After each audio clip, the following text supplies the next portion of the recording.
아멘. 내 아우 아벨이 어디 있느냐, 오늘 이렇게 제목을 잡았습니다. 우리가 창세기 3장에서 지난 시간 말씀을 본 것처럼 아담이 하와가 범죄하고 난 다음에 하나님께서 그들에게 징벌을 내리시는데 그런 가운데서도 복음을 주셨다. 이것은 우리가 성경을 전반적으로 보면은 하나님께서는 하나님 백성에게 많은 복을 주시죠. 그런데 우리는 그 복을 다 받아들이기가 어려운 것이 우리가 너무 좀 좁고 또 우리 편협적이고 육신의 생각에 사로잡혀 있기 때문에 하나님 주시는 복도 제대로 다 받지도 못합니다. 대체적으로 보면은 복보다는 하나님 앞에 화를 불러오는 경우도 많습니다. 그런데 하나님께서 하나님 백성들에게 징계는 하시더라도 그 하나님 백성은 그냥 징계하고 끝나지를 않습니다. 반드시 어떤 거기에 약속이나 언약이나 또 복을 주시는 것을 볼 수가 있습니다. 그래서 이것을 깊이 깨달은 사도 바울은 로마서에서 뭐라고 말하냐면 죄 많은 곳에 은혜가 있더라, 이런 표현을 썼어요. 이거 참 우리가 해석을 해야 되는데 사실상 시간상 그쪽으로는 갈 시간이 안 되니까 이것은 어떻게 보면은 우리가 뭐 죄를 지어서 은혜를 받는다 이런 뜻은 아닙니다. 분명한 것은 우리 인간은 연약하지만 연약할 때 그 시점마다 하나님께서는 긍휼을 베푸시고 은혜를 베푸신다, 이것을 볼 수가 있습니다. 여러분, 신약 성경에서 가장 우리말 표현입니다. 재수 없는 사람이 누굴까요? 신약 성경에서 여러분들은 어떤 사람이라고 생각하십니까? 가장 재수 없는 사람은 구레네 시몬입니다. 이거는 예수님 십자가 질 때의 이야기거든요. 구레네라는 것은 아주 시골입니다. 그 시골에서 시몬이라는 사람이 예루살렘에 올라온 겁니다. 왜 올라왔는지는 전혀 기록이 안 되어 있으니까 어쨌든 올라왔는데 그날이 예수님 십자가를 지는 날입니다.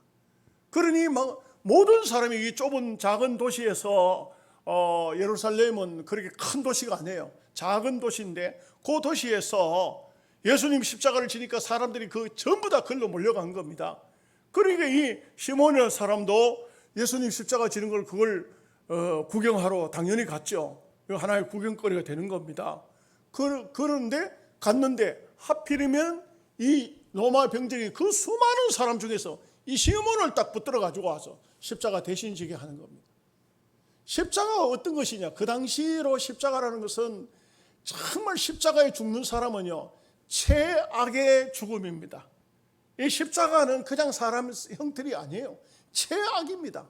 그런데 그것을 시몬이 대신 지고 간다는 것은 이거 우리말 표현으로 재수에 오미 붙어도 한참 붙은 겁니다. 이렇게 정말 기가 막히죠. 그런데 시간이 좀 지나죠. 시간이 좀 지나서 예수님 십자가 사건 다 끝나고 또 다메섹 도상에서 사울이라는 사람이 회개하고 바울로 이름을 바꾸고 선교사가 되고, 그러면서 보면은 초대교회에 편지를 써서 보낸 게 로마서예요. 그 로마서에 보면은 이런 말씀이 나와요. 루포의 아비라는 말이 나와요. 루포의 아비가 누구냐면 시몬이에요. 그리고 그 시몬의 아내 베베예요. 이 바울이 뭐라고 하냐면 루포의 어머니는 곧 나의 어머니다, 이렇게 말해요. 루포의 어머니는 곧 나의 어머니다. 너희가 루포의 어머니를 보거든 나의 어머니처럼 대하라. 영적인 의미를 여기에 보면은요, 시몬은 정말 재수없이 십자가를 진 것 같았지만 그때 그 예수님의 십자가를 지면서 예수님을 아마 하나님께서 성령으로 마음 문을 열어줘서 예수님을 살피고 깨닫고 알게 됐고, 그때부터 기도했는지 잘 모르겠습니다. 그렇게 함으로써 루포의 그 어머니는 사도 바울을 바울 되게 하는데 일조를 한 사람이라겠죠. 그 바울이 영적으로 볼 때 나의 어머니라 이렇게 말할 정도면 바울의 친어머니는 이미 어떻게 된지 성경에 나타나 있지 않으니까 그런데 그것을 보면은 얼마나 하나님의 나라에 획기적인 하나의 한 사람이 거기에 바울의 그 영적인 계통에 들어와 있다 이거죠. 여러분, 십자가는 억지로 지는 거예요. 십자가 좋아하는 사람 아무도 없어요. 누가 십자가가 즐겁습니까? 십자가 지는 게 뭐가 좋아요? 절대 십자가는 즐겁지 않습니다. 가장 힘들고 가장 괴로운 것이 십자가입니다.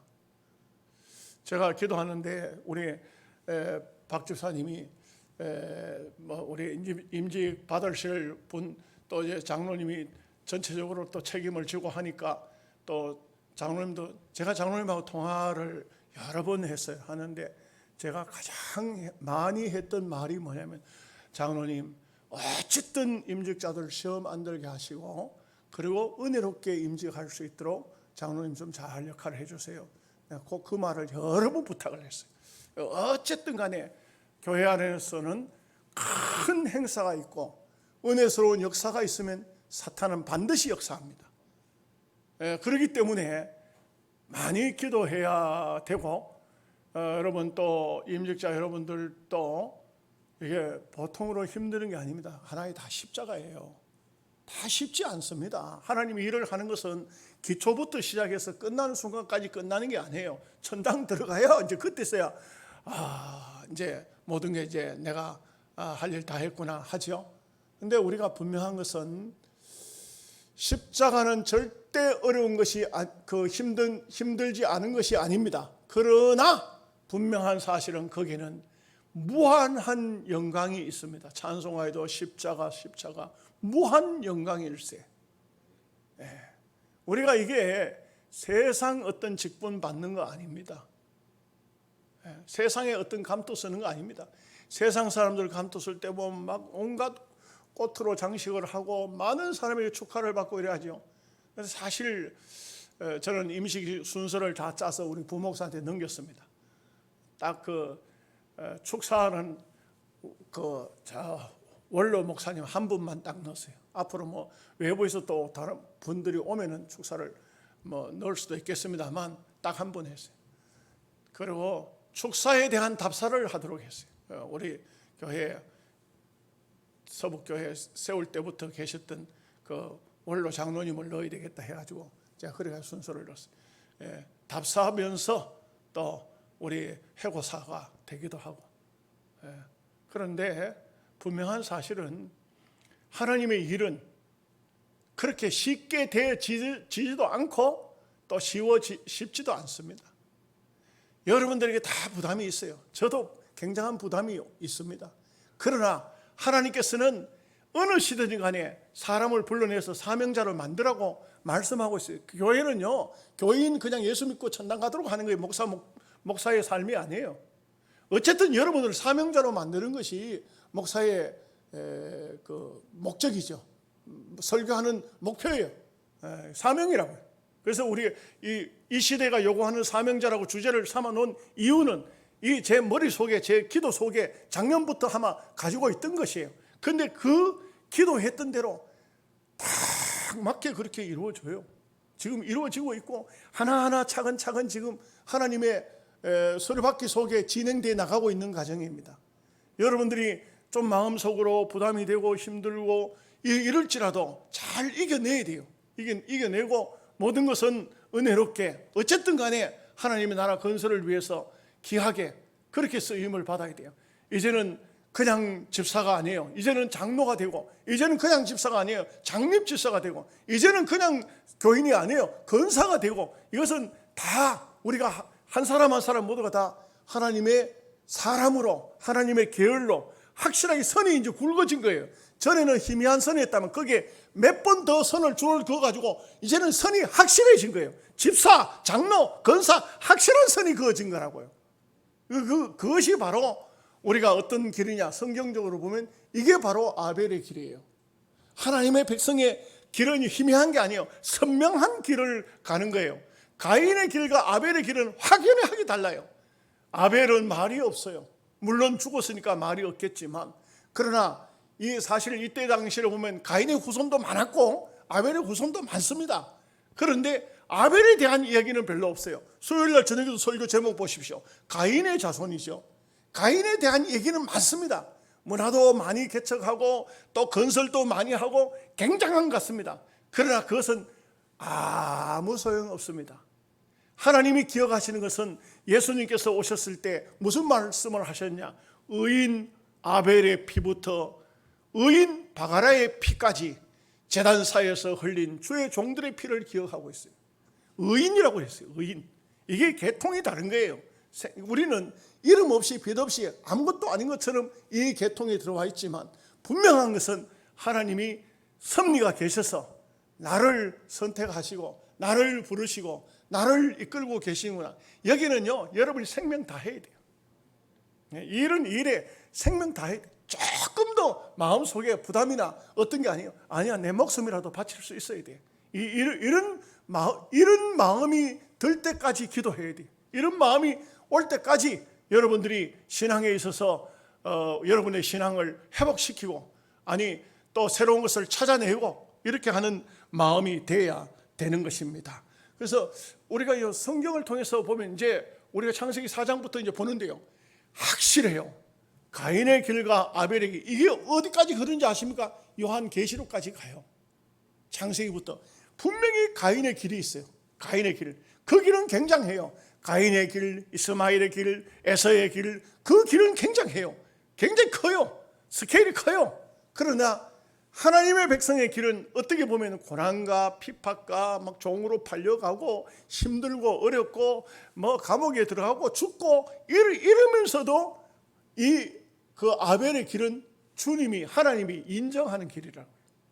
그래서 의인의 길은 하나님께서 인정하시나 악인의 길은 망하리로다 이렇게 돼 있어요. 그렇기 때문에 여러분들은 의인의 길을 가는 거기 때문에 그렇기 때문에 이 길은 대단히 중요하고 어쨌든 간에 우리가 그렇지 않습니까? 신앙생활에 한 곱이 한 곱이 넘어갈 때마다 우리가 신앙에 대해서 확고한 그런 신앙을 세워 나가야 되고 내 믿음을 한 단계 업그레이드 시켜서 올려놔야 돼요. 그래서 올려놓지 않으면 그렇지 않으면 안 돼요. 그래서 모두가 다 기도하면서 믿음으로 잘 승리하는 삶을 살아야 됩니다. 자, 1절 말씀을 다 함께 같이 읽어보겠습니다. 아담이 그의 아내 하와와 동침하며 하와가 임신하여 가인을 낳고 이르되 내가 여호와로 말미암아 득남하였다 하니라. 그 부모의 입장에서는 이 아들이 어떤 아들인지 모르죠. 그냥 아들을 하나 얻었을 때 여기 이 아담 하와의 입장에서는 굉장히 감격스러웠던 것 같아요. 아들을 하나 낳았을 때 첫 아들. 그래서 첫 아들을 놓고는 득남했다. 가인이다. 여기 이 이름 속에 또 아담 하와의 그 뉘앙스는 굉장히 감격스러웠어요. 분명히 죄를 짓고 쫓겨나고 분명히 하나님 앞에 벌을 받은 것 같았는데 또 그 자식을 놓기까지는 많은 고통이 있었겠지만 자식을 놓고는 너무 감격스러워서 가인이다. 아들을 얻었다. 득남했다. 이렇게 했습니다. 그런데 문제는요, 그 다음 절입니다. 같이 읽어봅시다. 그가 또 가인의 아우 아벨을 낳았는데 아벨은 양치는 자였고 가인은 농사하는 자였더라. 뭐 양치고 농사 짓는 거는 이거는 별 큰 문제가 아닌데 이름입니다. 두 번째 아들을 놓고는요 아벨이라 했는데 이 아벨의 이름이 뭔지 아십니까? 뜻이 허무하다. 희한하죠. 자식을 왜 또 영적으로 나중에 살펴보면 아벨이 진짜인데 이 아벨을 보고 감격해야 되는데 그렇지는 않았어요. 허무하다. 처음에는 그렇게 감격스러워 득남했다. 아들을 낳았다. 막 우리가 제2의 창조의 역사를 이루었다. 이런 그런 마음이었는데 두 번째 아들을 놓고는 허무하다. 이렇게 했어요. 뭐 자식 놓고 살아봤자 인생 삶 자체가 허무하다. 그런 뜻이 아니겠어요? 그런데 이렇게 했습니다만 묘하게도 아벨은 허무하게 사라져요. 인생은 그런 것 같아요. 뭔가 된 것 같은데 그게 문제를 일으키고 또 아주 참 허무한 듯한 생각이 든 대로 예상은 그대로 적중해버리는 겁니다. 허무하게 그 자식은 사라지는 것이죠. 이게 바로 인생의 삶이 아닌가 그런 생각을 하기도 합니다. 여러분, 예수 잘 믿어야 되는 이유 중에 하나가 뭔지 아십니까? 여러분, 우리가 예수 잘 믿어야 되는 이유는 예수 잘 믿으면 허무가 밀려오지 않아요. 연세를 잡사도 나이를 잡사도 허무가 없어요. 근데 예수 잘 못 믿으면 예수 믿는 사람들 중에도 우울증에 빠져요. 많이 방황합니다. 자식들을 다 키우고 뭔가 된 것 같았는데 나는 아무것도 없네. 인생은 다 늙고 몸은 여기저기 쑤시고 자식들은 도무지 저거들 살아가는 방식에서 연락도 없고 부모라고 섬기지도 않고 인생에 뭔가 허무가 밀려올 수 있어요. 그때 이 허무가 밀려올 때 신앙인은 잘 극복해요. 신앙인은 잘 이겨내요. 여러분, 목사는요, 일평생 살면은, 목사로 살면 굉장히 마음속에 감격이 있고 은혜가 있고 감사가 넘칠 것 같죠? 전혀 그렇지 않아요. 목사가 더 심해요. 이상하죠? 목사가 더 심해요. 우리 결혼식을 우리 집사람하고 저하고 결혼 주례를 했던 목사님이 어느 날 저한테 이 말을 했어요. 난 깜짝 놀랐어요. 박 목사, 내 이제 목회가 은퇴가 다 됐는데 허무가 밀려오기 시작하면서 그러면서 내가 요즘에는 우울증에 사로잡혔다는 거예요. 먹어도 맛도 없고 잠도 잘 오지도 않고 그리고 삶이 왜 이렇게 허무한지 모르겠다. 내가 할 말이 없었어요. 아니 무슨 젊은 사람 같으면 예의 사람아 하지만 하기야 젊은 사람이 무슨 우울증이 오겠습니까만 이 은퇴를 앞둔 목사님이 그런 얘기를 하실 때 내가 깜짝 놀랐어요. 그 목사님이 또 그리고 또 삶을 그냥 시시하게 산 사람이 아니에요. 아주 짜임새 있게 철두철미하게 사는 그런 목사님이셨어요. 또 한 번은 더 이상한 일도 있었어요. 목사님 한 분이 우리 교회 제가 새벽 예배를 인도하려고 하는데 이쪽에 요 남반 자리에 머리를 숙이고 앉았는데 누군가 궁금했는데 예배를 마치고 난 다음에 손을 이렇게 들어서 나를 불러요. 설교를 마칠 때 가서 보니까 목사님이야. 은퇴 목사님이야. 박 목사님, 나 박 목사님한테 안수기도 받으러 왔어. 그래서 아니 목사님 내한테 안수기도를 받다니 그 무슨 얘기야? 내가 목사님한테 안수기도를 받아야 되지. 아니야, 밤에 잠만 자면 귀신이 찾아와. 성령이 오는 것이 아니고 귀신이 찾아온다는 거예요. 나는 그거 깜짝 놀랐어요. 진짜 놀랐어요. 세상에 이럴 수도 있는가? 어떻게 일평생 목회를 한 목회자가 목회가 끝났는데 성령께서 날마다 함께 해주셔야 되지 귀신이 찾아오냐 이게 말이에요. 악령에 시달리냐 이 말이에요. 그럴 때 잘 믿어야 되는구나. 목사도 잘 믿어야 되고 여러분도 잘 믿어야 된다 이 말이죠. 신앙생활 잘해야 돼요. 이거는요 절대 목사라고 해서 귀신이 얼씬도 못하고 그런 게 아니에요. 참 예수 잘 믿어도 그래도 시험이 드는데 신앙이 떨어지면 보통 문제가 아니죠. 제가 조금 독특한 사람이다 보니까 공격을 많이 받아요. 이번에도 제가 어떤 목사님한테 장문의 문자를 받고 마음에 많이 상심이 됐었어요. 그래서 제가 어제 그 문자를 받고 오늘 아침에 제가 그 문자에 대한 얘기를 몇몇 목사님하고 나눈 적이 있어요. 그 내용이 뭐냐 하면은 제가 그 목사님들 중에 활동을 같이 하던 총회적으로 이름이 있는 목사님인데 그분의 너무 잘못된 이중성을 보고 그분과 절교를 선언했어요. 목사님, 죄송하지만 저하고는 이제 더 이상 관계를 하지 맙시다. 자기 교회 집회 오러 갔는데 내가 거절을 했어요. 대답을 안 하니까 거절이지. 그 왜 대답을 안 하느냐, 왜 그러냐, 이러냐 저러냐 할길래 내가 견디다 못해서 솔직하게 고백했어요. 목사님하고 저하고는 좀 아닌 것 같습니다. 그래서 이제는 교제를 그만하십시다. 이렇게 했어요. 너무 그 이중성이 목사다 보니까 목사의 이중성을 보고 강단에서 외치는 설교하고 내려와서 하는 행동하고는 너무 다르니까, 그래서 내가 이분을 가까이 해서는 아무런 신앙에, 나도 믿음이 약한 사람인데 믿음 좋은 사람을 만나야지, 믿음 좋은 사람하고 교제해야지, 믿음이 좋지 못한 사람하고 교제하면 있는 작은 믿음까지 까먹을 것 같아서 내가 죄송하다고 했더니, 그랬더니 그 목사님 답변이, 박 목사님 그동안 나한테 잘 해줘서 고맙습니다 하고 이제 끝났어요. 끝났는데 아마 다른 목사님이 그 얘기를 어떻게 들으셨는지 아시는지 제게 장문의 문자를 넣었어요. 너무 의롭지 마시오. 너무 깨끗하게 살려고 하지 마시오. 우리 사람은 다 비슷비슷한 사람인데 어울려서 합시다. 왜 박 목사님만 그렇게 독특하게 살려고 합니까? 그래 내한테 그 장문의 문자를 넣어서 제가 그 답변을 했어요.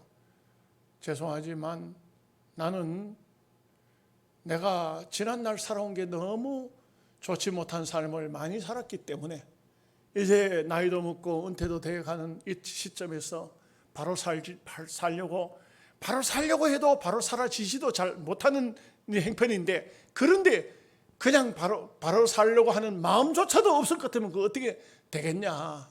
나는 그러고 싶지 않다. 여러분, 그래요.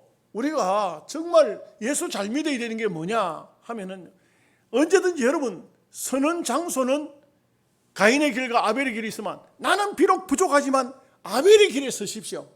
이 길에는 재미가 없어요. 이 길에는 거의 막 죽어요. 죽는 길입니다. 이 길은 피팍의 길이에요. 이 길은 고난의 길이에요. 이 길은 힘도 없어요. 가인의 길은 굉장해요. 굉장히 힘있고 막 거기는 뭐가 있는 것 같고 대단해요. 문화를 건설하고 날카로운 기계를 만들고 아주 대단한 길 같아요. 그러나 여러분, 아벨의 길에 서셔야 돼요. 아무것도 없어도 괜찮아요. 아무것도 안 해도 괜찮습니다.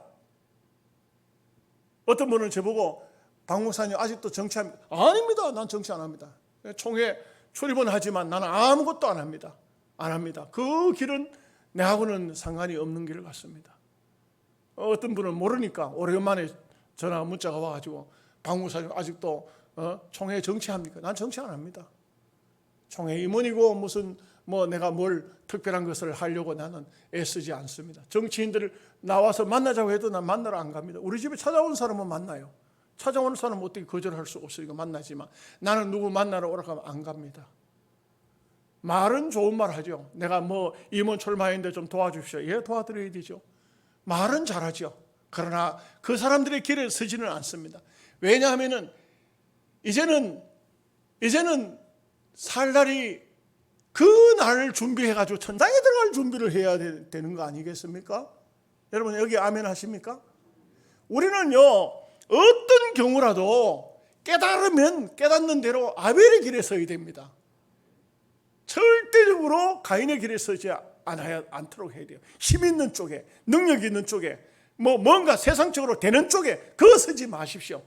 언제나 약한 사람들, 힘든 사람, 어려운 사람들. 여러분, 제가요, 우리 총회적으로 얼마나 많은 목사님 있고 큰 교회 담임 목사들 많습니까? 어려움을 당하면 거의 내한테 연락이 와요. 이번에 선교사로 나갔다가 어떻게 어려움 당했습니다. 이번에 사고 나서 무슨 다쳤습니다. 하면, 그러면 제가 제 지인들한테 연락을 해서 얼마나 더 모금을 해서 내가 이렇게 하고 이렇게 합니다. 바보 같아 보이지만 그러나 그게 나는 내 마음속에 하나님이 원하시는 길이라고 생각하기 때문에 그렇게 합니다. 저는 절대 바리새인이나 율법주의적으로 살고 싶지는 않아요. 항상 말씀드리지만 죄가 아닌다면 즐겁게 은혜롭게 살아야 되지만, 그러나 내가 가는 길은 분명하게 확실하게 정해놓고 가야 합니다. 3절 4절 말씀 같이 보겠습니다. 세월이 지난 후에 가인은 땅의 소산으로 제물을 삼아 여호와께 드렸고 아벨은 자기도 양의 첫 새끼와 그 기름으로 드렸더니 여호와께서 아벨과 그의 제물은 받으셨으나, 여러분 중요한 게 있어요. 제사를 드렸으니까 하나님이 무조건 받으셔야 된다, 그게 아닙니다. 드렸으니까 하나님 기뻐하실 것이다, 내 생각 가지고 하면 안 됩니다. 하나님의 말씀대로 해야 됩니다. 여러분 제가 비유를 하나 드릴게요. 역대상 13장에 보면은 그 누구요? 다윗이 법궤를 다윗성으로 모셔와요. 다윗이 임금이 되면서 가장 먼저 한 행사가 법궤를 모셔오는 거예요. 법궤가 어디 와 있죠? 법궤는요 블레셋에 빼앗겼어요. 사사시대 때, 그 사울 임금 전이죠. 예? 그때 사울 임금 등장하기 전에 그 사무엘 선지자 그러니까 사무엘 선지자가 등극하기 전이니까 엘리 제사장, 엘리라는 이름이 갑자기 생각나요. 엘리 제사장 때 두 아들이 전쟁터에 법궤를 가지고 나갔다가 빼앗겼어요. 그리고 사무엘 선지자가 등극했지만 그 법궤는 계속해서 베스메스에 있었어요. 사울은 임금으로 40년 있었어요. 한 번도 법궤를 모셔올 생각 안 했어요. 법궤는 하나님의 임재의 상징이에요. 그런데 법궤를 모셔올 생각 안 했어요. 다윗이 법궤를 모셔옵니다. 모셔오는데 다윗이 어떻게 했느냐 하면은 많은 사람 동원시켰어요. 많은 사람 동원시켜가지고 소가 끄는 수레 말입니다. 이 수레를 새 걸로 만들어가지고 거기다 법궤를 싣고 우사가 뒤에 따라오고 아효가 앞에서 소를 몰고 법궤를 그 새 수레에다 싣고 오는 겁니다. 근데 나곤의 타작마당에 왔을 때 타작마당에 와서 소가 뛰어버렸습니다. 뛰니까 이거 법궤가 떨어지려고 하니까 우사가 딱 붙잡았는데, 법궤 떨어지지 말도록 붙잡았는데 우사가 그 장소에서 바로 직사해버렸습니다. 다윗이 한 말이 있어요. 누가 여호와를 모실 수 있으리요? 아이고 이거 큰일 났다. 이거 누가 하나님 모셔오겠노? 이거 사람이 죽어버렸는데. 그래가지고는 어떻게 됩니까? 게랄 여아림에 법궤를 놔두고, 그리고 역대상 15장 13장에 그 사건이 있고 15장으로 넘어와요. 다윗이 많은 연구를 한 것 같아. 어떻게 법궤를 모셔와야 되냐? 연구해 봤더니 법궤는 어깨 위로 사람이 메고 와야지. 제사장이 메고 와야 되지. 거룩하게 구별된 사람이 메고 와야지. 수레에 싣고 다니는 것이 아니다 이 말이죠. 여러분, 이 말씀은 다시 본문으로 돌아옵니다. 가인이 하나님 앞에 제사를 드렸습니다. 자기가 농사를 지는 사람이니까 농작물로 제사를 드렸겠죠. 여기는 두 가지의 중요한 문제가 있습니다. 첫째 한 가지는요, 가인은 이 구약 성경에도 보면 5대 제사가 있잖아요. 소제 제사가 있어요. 소제 제사는 피를 흘린 제단 위에서 드려야 돼요. 다시 말하면 번제를 드리고 난 다음에 소제 제사를 드려야 돼요. 순서적으로 그렇게 돼 있어요. 곡식을 그렇게 드릴 수 있어요. 두 번째는 뭐냐면 여기 7절 말씀을 보면은 내가 선을 행하면 어찌 낯을 들지 못하겠느냐 하는 이 말씀이 나와요.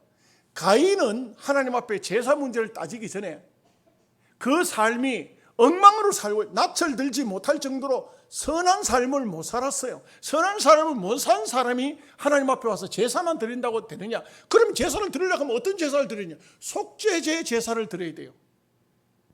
여러분, 다시 말씀드립니다. 우리가 하나님을 섬기는데도 법적인 절차와 순서, 말씀대로 해야 된다 이 말이에요. 아멘 하십니까? 5절 6절 말씀 보겠습니다. 가인과 그의 재물은 받지 아니하신지라. 가인이 몹시 분하여 안색이 변하니 여호와께서 가인에게 이르시되 내가 분하여 하면 어찌 됨이며 안색이 변하면 어찌 됨이냐. 대체적으로 사람들이 자기가 뭘 하고자 할 때 안 될 때에 자기 스스로의 생각을 하거든. 뭐가 잘못됐을까? 왜 잘못됐을까? 말씀에서 왜 내가 벗어났을까? 하나님 말씀을 생각하고 하나님의 뜻을 찾아봐야 되는데 그러지를 못하는 것이 이렇게 가인 같은 사람입니다. 여러분, 하나님과 우리와의 관계 속에서 뭔가가 잘못됐다 하면 내 잘못일까? 하나님 잘못일까? 여러분 생각 어떠세요? 100에 100 내 잘못입니다. 하나님은 실수하지 않으십니다. 절대 하나님은 실수하지 않습니다. 하나님이 직분자 얘기를 서두에부터 했는데 하나님이 여러분들을 직분자로 선택했죠. 그럼 그때부터는요, 그 직분에 해당하는 삶을 살도록 노력을 다 해야 돼요.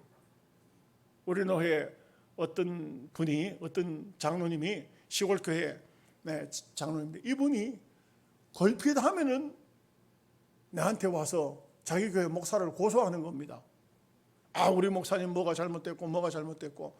그래 가만히 생각했다. 어느 날 제가 한번 물어봤어요. 장로님 하나 물어봅시다. 예, 말씀하시죠. 혹시라도 오해가 없으시면 좋겠습니다. 예, 말씀하세요. 오해 안 하겠습니다. 좀 제가 말하더라도 기분이 나쁘더라도 좀 이해하시고 답변해 주시면 좋겠습니다. 장로님 되시기 전에 성령 받은 어떤 증거나 또 하나님 앞에 은혜 받은, 참 은혜를 받은 어떤 경험이 있습니까? 하고 물었더니 그 장로님 대답이 그래요. 에이, 목사님, 뭐 은혜는 뭔데요? 나는 교회도 잘 안 나갔는데 교인들이 공동회 하면서 나를 장로로 뽑아주는 바람에 내가 장로 되십니다. 그렇게 하더라고요. 여러분, 가령 그 장로님 말씀 100% 맞다고 합시다. 교회도 잘 안 나갔는데 나를 장로로 뽑아줘서 내가 어쩔 수 없이 장로가 됐다. 그러면 장로가 뭔가를 생각해야 돼요. 내가 왜 장로가 됐을까? 왜 하나님이 나를 뽑으셨을까? 왜 교인들이, 이 교회가 왜 나를 장로로 원하실까? 이 직분이 보통 직분이 아니잖아요. 얼마나 귀중한 겁니까? 여기 가인도 똑같은 모습을 봅니다. 안색이 변했어요. 자기가 뭔가 하나님 앞에 내가 뭔가 이거 좀 개선을 해야 할 거 있구나, 하나님과 나와 관계가 뭔가 좀 잘못됐구나, 이런 생각을 안 했다 이거죠. 우리는 이런 가인의 모습을 보면서 우리는 참 신앙의 본 모습을 회복을 해야 됩니다. 7절 말씀 보겠습니다. 같이 보겠습니다.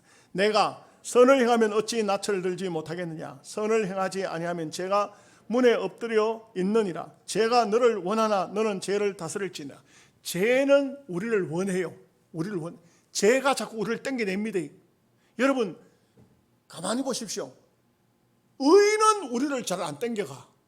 의인은 찾아야 돼요.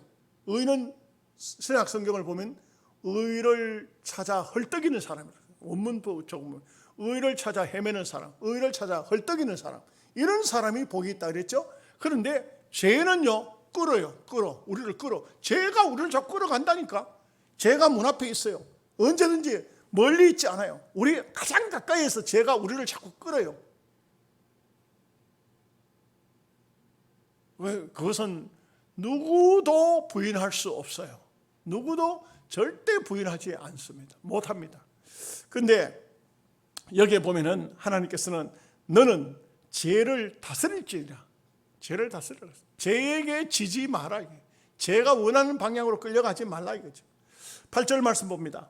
가인이 그의 아우 아벨에게 말하고 그들이 들에 있을 때에 가인이 그의 아우 아벨을 쳐 죽이니라. 여기에 여러분 8절 말씀에 가인이 그의 아우 아벨에게 말을 하고, 여러분 성경에도 거기에 보면 작은 갈로 속에 1 들어가 있습니다. 1 들어있죠?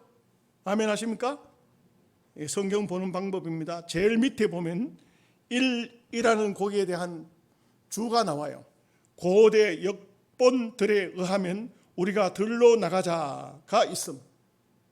무슨 말입니까? 말하고 가인이 하는 말이 아벨아 내 말할 게 있다. 그리고 들로 이끌고 나갔다 이 말이죠. 들로 이끌고 나가서 죽여버렸다. 무슨 말인지 아시겠어요? 이게 가인은 아벨을 우연히 죽인 게 아니에요. 말하자면은 화가 나서 그냥 갑자기 그냥 때려 한 찰 때리는데 죽어버리고 이런 게 아니에요. 계획적인 살인을 범했다. 사람이 없는 장소로 끌고 나갔다 이 말. 이것이 바로 가인의 아주 악한 행동이라고 할 수 있습니다. 8절 말씀 보겠습니다. 가인이 그의 아우 아벨에게 말하고 그들이 들어있을 때 가인이 그의 아우 아벨을 쳐 죽이니라. 9절 말씀 봅니다. 여호와께서 가인에게 이르시되 내 아우 아벨이 어디 있느냐? 그가 이르되 내가 알지 못하니이다. 내가 내 아우를 지키는 자이니까. 벌써 여기도 양심이라는 게 사람은 있잖아요. 뭔가 잘못했으면 하나님께서 내 아우 아벨이 어디 있느냐 하면은, 그러면 좀 양심이 있다면 어떻게 되겠습니까? 고개를 숙이고 하나님 죄송합니다. 하나님 잘못했습니다. 이 정도라도 나와야 정상이 아니겠어요? 죽을 죄를 졌습니다 이렇게. 근데 내 아우를 지키는 자이니까 이게 이 언어의 표현이 어떻습니까? 벌써 항의하고 있는 거지. 항의하고 있는 거지. 하나님을 향해서. 10절 말씀 보겠습니다. 이르시되 내가 무엇을 하였느냐? 내 아우의 핏소리가 땅에서부터 내게 호소하니라. 여러분, 이 세상에 핏소리가 하나님께 호소한다. 저는 이걸 볼 때요, 이북 땅 있지 않습니까? 이북 땅에는 무슨 농사를 지어도 안 돼요. 남한은요, 무슨 농사를 지어도 다 돼. 이게 지금 이제 요즘에 와서는 좀 가뭄 들고 이런다 하지만, 그래도 남한 땅에는 어쨌든 간에 또 1년 지나고 나면 풍년이라 그래요. 먹을 게 많아요? 넉넉해요?